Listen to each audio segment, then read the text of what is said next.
Welcome to week 64 of our Thursday Q&A about gardening, the farming tradition. This is Gardening with William DeMille. I'm super excited to be here, and we're going to be talking about fun things in the world of growing food tonight. I like to show this slide right here every time we get started so that people know what I do when they see the recording. And these are the 9 ways that I help you grow food. So you can take a look at this and see what we do here. But we have a newsletter, we have a book, and it's ready to get. It's called Worry Free Eating. I do consultations for people to get their farms thriving. I do a 3-day boot camp several times a year. I have a class where people come on site for 4 months and they learn and they grow. They pick a societal problem to address, and then they have a project to fix a problem in society to serve people with functioning soils. I'm a laboratory to do soil tests. I have a Patreon account, so you can see my video library. And we do this free Q&A every Thursday night, and I have my YouTube channel. So that is how you can get a hold of me with the website, www.georgicrevolution.com, and you can come and see how I can help you have the best garden of your entire life. Ordering chicks is an awesome thing to do. I just ordered chickens. They came today, and so I have about 35 chickens. They're baby chicks. The mailman brought them to our house, and we've fed them. We gave them vitamins. We gave them fancy foods to hydrate them real well. And of course, just regular chicken food. But the fall is the best time to get your laying hens. I ordered half of them are white leghorns. So I have 15 white leghorns, and I have 15 golden comets. Now, the golden comets are a crossbreed. They're a hybrid hen that is half Rhode Island red. The father is Rhode Island red, and the mother would be white leghorn. And they produce a big, beautiful brown egg, and they're one of the best egg layers there is. But why order them in the fall? Usually like Chick Days, IFA, all the farm stores, Tractor Supply, all the farm stores across the country, they'll have their Chick Days in the springtime because everybody wants to get chicks in the spring, which is okay. I have a different train of thought on chickens. I think that we should get chicks in the fall, and I do this from experience, from the old time wisdom of the farmers that I knew when I was a child. And there were the old boys whose chickens would never stop laying eggs. They knew how to manage chickens fantastically. And this is what they would do. They would order baby chicks in the fall. They said the best time to get a chicken is in September, October. Well, it's almost September. I wanted to get them a couple of weeks early, so I did. And I've got my chickens now. And here's why you get them in the fall. When a chicken reaches 6 months old, like a good egg-laying breed of chicken, when they reach 6 months old, they are going to that's when they will start laying eggs. It takes them until about 6 months. If it's a white leghorn, they can start growing around in the 5-month range. Other chickens that are not the best egg laying breeds, maybe 7 months, 8 months old. But the good, old, awesome, best egg layers, you're looking at 5 to 6 months old. So if we get chickens in September, what's 6 months from that? Well, it's springtime. And what's going to happen is they'll start laying eggs in the springtime. They will lay strong for a year without skipping a day. Now, they don't necessarily lay every day. They take a few weekends off. But if you get chickens that are in the 300 class, they're doing 300 eggs a year, then these chickens are going to be producing eggs, like a lot of them. So order your chickens in the fall. Right now is the time to order chicks. And most people don't even think of that. It doesn't cross their mind because it is instilled in the brains of humans to get chickens in the springtime. but that's not a good time to get them, because let's say you get chickens in, let's say you get them in May, the end of May, so it's almost June. Well, the day length is slowing down when your chickens hit 6 months old. And so that becomes an issue. It becomes a problem for your egg situation. But if you have chickens and you get them in the fall, then when springtime comes and they're 6 months old and they're starting to lay, then you're going to have eggs all summer, all fall, and quite often they will lay straight through the winter because they've been doing so good just because you ordered them at a different time of year. Now, I've seen chickens lay strong for 14 months before they went through before they stopped and went through a molt when you get these chicks as fall chicks. So there's a little trick from the old time wisdom of some of the smartest people I've ever met. So that's pretty fun to be able to do that. So I'm just going to open this up for questions. Go ahead and ask your questions. I am going to stop my screen share so that we can see each other. Go ahead and you can unmute and ask your question, and we will get right into this and hopefully help you have a fantastic garden this week. I have a quick question. So, my garden did not do as good as I wanted it to this year. The main thing I think was just not providing enough fertilizer for my potatoes and for a lot of other things. So I've been working on increasing the biological activity of all that and whatnot. I've been using fish hydrolysate as my fertilizer when I do use fertilizer. Do you think that's a good fertilizer and I just didn't use enough? Or do you think that there's another one that, because I want to do a fertilizer that my plants will like, but that has minimal impact on like hurting the biology in my soil, Okay, so here's the deal. A lot of people are really down on commercial fertilizers, things like Miracle-Gro and Peter's fertilizer, which is the same as Miracle-Gro, it's just cheaper. And there's probably 20 brands out there. You can go to IFA and just buy bags of fertilizer. You got to understand that fertilizer does not kill microbes. And a lot of people don't know that. And they think, oh boy, if it's man-made, it's bad. Especially after listening to me for a long time, they start coming to these conclusions. If you are trying to grow a crop and your crops are not doing well, there's nothing wrong with using some commercial fertilizer for a couple of years until you get your soil health to where you don't need the fertilizer anymore. So do all of the soil health principles, grow multiple species together, keep a thick detritosphere on the ground, have plenty of moisture all the time, make sure you're watering properly. Don't do anything to kill microbes. So don't add in pesticides, don't add herbicides. Use just enough fertilizer to grow your plants. Yeah, add in the fish hydrolysate because that's a good fungal food. And you could add in a little bit of some water-soluble commercial fertilizer if you're struggling to grow plants. Now, after 3 or 4 years of doing all of these things, of course, hopefully you have a copy of my book so that you have the entire list of what to do to make a functioning soil. Follow all of those things. The soil will become functioning in 3 or 4 or 5 years. You'll never need the commercial fertilizer again. But a lot of times people think, oh, the commercial fertilizers are terrible. We're supporting big, bad, evil, corporate, whatever. I don't really see it that way.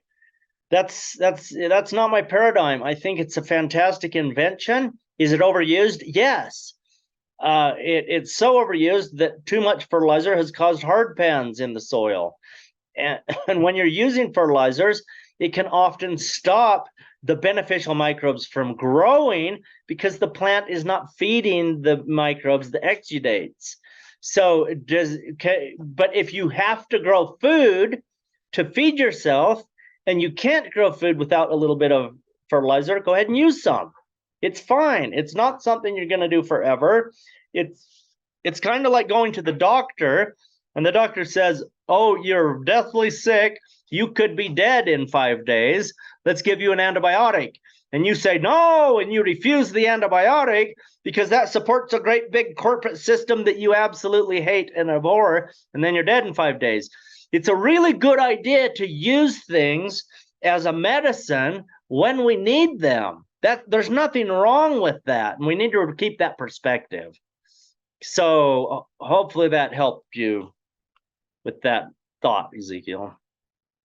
No, it really did, because I really was under the impression that a lot of these commercial fertilizers would kill my microbes. So, yeah, okay. Yeah, so they're not toxic to the microbe. It's just that the microbes, the certain microbes, are not going to grow a lot while you're using the fertilizer. So over the course of 5 years, you would use less and less fertilizer each year. And in the big farms that we do consulting with, we say have a test plot. So if you had 1,000 acres, you'd have a 5 or 10 acre test plot, and you'd be doing something in the test plot a year or 2 years in advance of the rest of your farm. And once you get results in the test plot, then you know what to do with the rest of the farm. So if you only need 20 pounds per acre of nitrogen and your test plot is working, then you can say, oh, well, and you can safely assume that the rest of the farm will be just fine with that amount. And then the next year you can go to that amount. And then in your test plot, you can do 5 or 6 strips and see where you are. And eventually, after 5 years or whatever, you'll get to the point where your test plot is telling you that you need no fertilizer, because there will be strips in that test plot where you have no fertilizer and your plants are growing just as good as where you fertilized everything. Okay, let's take another question. Okay, so you were talking about chickens, and I know animal impact is an important thing to try and incorporate in our gardening and agriculture. And obviously we can't have like cows in gardens. So is there a way that you can implement chickens or other small animals like that to have some animal impact, and how would you do that? Yeah, so you got to remember the idea of context. That's one of the soil health principles. What kind of animal impact are you looking for? What do you need? What is the land asking you for? When you walk out in the garden, what are the responses? Do you need animal impact for fertility? Do you need it for pest control? There's a lot of different reasons why you would need animal impact. So using chickens as animal impact could be wonderful. If you have a big enough garden, you could put your chicken coop on a part of the garden for part of the year, and it would gain an amazing amount of fertility, and then you can plant plants there later on. So if a chicken pen was on a garden plot for, say, 3 months, and then you moved it to a different area, then that would be ready to plant in after a winter. And so the next spring and the winter time would decompose that chicken manure, and the next spring it'd be fantastic to grow in. So that's one way of animal impact. Another way you could use chickens, if you have bugs, right before the sun goes down, like 30 minutes before the sun goes down, let the chickens out. They can run through your garden. They'll eat a bunch of bugs, and then they'll go back in their chicken coop when it gets dark to roost, and then you can shut the door. Now, if you leave them out all day in your garden, they'll eat your plants, they'll scratch around and dig things up, they'll eat all of your earthworms. So the chickens can be one of your worst nightmares in a garden. So they have to be managed properly. So those are some ideas. Okay, and I have another question. So with like the chicken poop and using it as manure and stuff, I know lots of people say like, oh, with cow manure and horse manure, you need to let it decompose. But with chicken, you can just put it right on. So, but you were saying that you should leave it for the winter and let it decompose. Yeah, so I would, whoever told you that, they probably don't have a lot of experience, because chicken manure is what we call a very hot manure. It's very high nitrogen, and it will kill your plants if it's not decomposed. So almost all manures you want it to decompose. Quite often people will use rabbit manure fresh without decomposing, but that's the only one I'm aware of. Yeah, if you get too much chicken manure on a garden, you've killed it. So it's better for all of these things. Spread the manure in the fall after you've harvested everything from your garden. Let it go over a winter, then you're ready to go in the springtime. Okay, good. Hey, William. Forrest, how you doing? Good. Hey, Yeah. couple questions. The first one, I came in a little late, but what are those big yellow things on that tree behind you? Oh, yeah, that's my apricot tree. Gee, Yeah. man, them things are huge. Yeah, that's just, they're a normal sized apricot. It's just it's an optical illusion the way the fish Okay. looks, but Oh man, are those lemons or what? Gee. Anyways, the second question, my wife, we built a 12 by 24 greenhouse, and she put everything in pots. They're about close to a 5 gallon pot. And everything's grown real good and done pretty good and everything. But after going to the class down at Monticello and stuff, I'm thinking when things die, just kind of let them stay in there. Would that make sense? And then when you replant, that dead material is there. yeah, that's a good idea because you're going to want to be adding in organic matter anyway. I mean, you could take it out and put it in a compost and compost it and then bring the composted material back. Either way is fine. One thing I'd like to see in a big pot situation is you always want to keep an inch or two of a good compost on top, even if it's just grass clippings that haven't been composted yet. Any or leaves, fall's coming soon. People are going to be raking up a lot of leaves.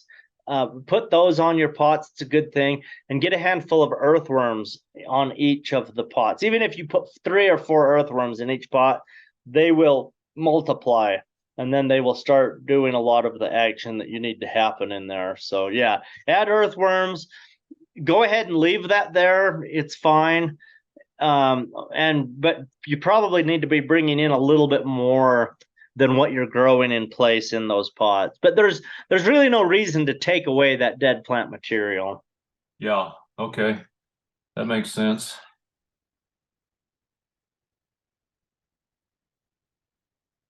One thing to remember about that is we're trying to mimic nature.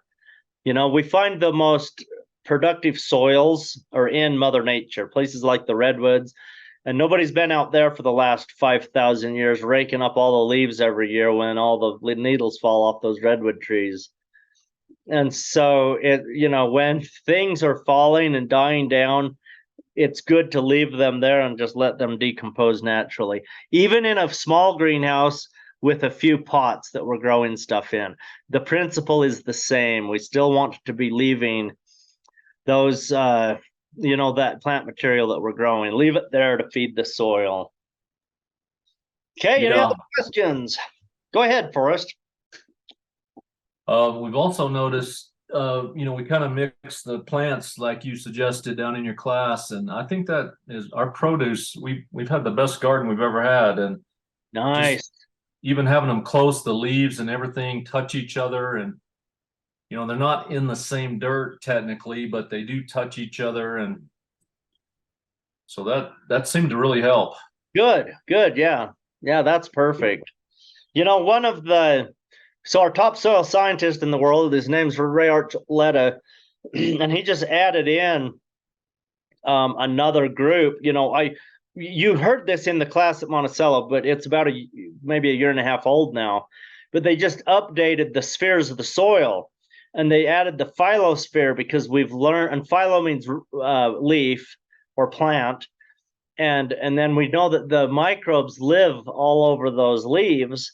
When you take a leaf and you look at it with a microscope, you can just see all kinds of bacteria and fungus, and they're all beneficial. They're good ones. We're talking about healthy plants here. So, but they're covered with all these creatures, and they communicate with the roots and different plants. So this is why it works to mix up all the different plant families, and you kind of grow a jungle. And that everybody that's doing this, we had boot camp here a few weeks ago, and a lady came from Cedar City. I hadn't met her before, but she just heard about what I was doing. She signed up for Patreon and watched a bunch of videos and started doing it. And she said, "This is my last year gardening. I'm going to give it one more shot." And then that's when she found out about me. And so she did what I said, and she got excited. So she came to the boot camp class. And here at boot camp, she said the same thing. She said, it's the best garden I've ever had. I think I'm going to keep gardening for the rest of my life. I was giving up because it never worked. But I'm doing what you said. And basically what I say is grow a jungle, stop pulling so many weeds, and, you know, quit doing all the hard work of gardening. Quit taking everything away. Quit raking it up and taking it away. Quit pulling all the weeds out. I mean, you got to pull some weeds out, or your good plants get shaded. But yeah, I mean, it's working. It's good. So that's good to hear that you've had a good garden, Forrest. I'm glad you gave us that report. Yeah, thanks for all your help. You bet. You're welcome. Okay, any more questions? We can take a couple more if we got them.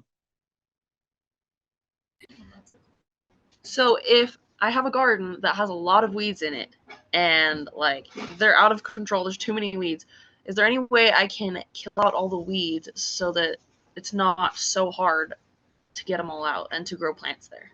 So you're talking about a garden and the weeds are getting so tall, they're so thick that you can't grow an edible food. Is that what you're saying? Okay. Yeah. So here's what you do. You get a tarp. You go to Walmart, you buy one of those blue tarps, or you go to Farmer's Friend website and you get a silage tarp, or you find a dairyman who has a whole bunch of cows and they're throwing away their silage tarps, and you might be able to get them for free. And you just cover your entire garden with a tarp. Now, this will kill out 100% of your plants. You're going to leave that tarp on there for 6 months, and it will kill everything. But when you're dealing with very noxious weeds like morning glory and quack grass, those are the two big ones in our area, in the Great Basin Desert area, meaning Utah, Nevada, Idaho, other places in the West. Morning glory is one of our worst weeds. You want to kill that out so that you can get started with a good garden. So what you do, cover it with a tarp, put a bunch of boards on it, fence posts, pallets, bricks, rocks, whatever you have, so that the wind won't blow it away. And then you want to keep it moist underneath so that the microbes can stay alive. Because if it dries completely out, your microbes die and they go dormant. You don't want that to happen. So that will be good. And this time of year is a good time to tarp gardens that are an atrocious mess of perennial vicious weeds. Now, you're not going to have to do this every year. There are other things. You need to be inoculating your garden with a good compost to change the succession from an early succession to a mid succession, and then those weeds just kind of go away naturally. So there's other things you need to do, but that is a class beyond the scope of this Q&A tonight. But tarping it is the best way to clean up a garden. Okay, we got time for one more question.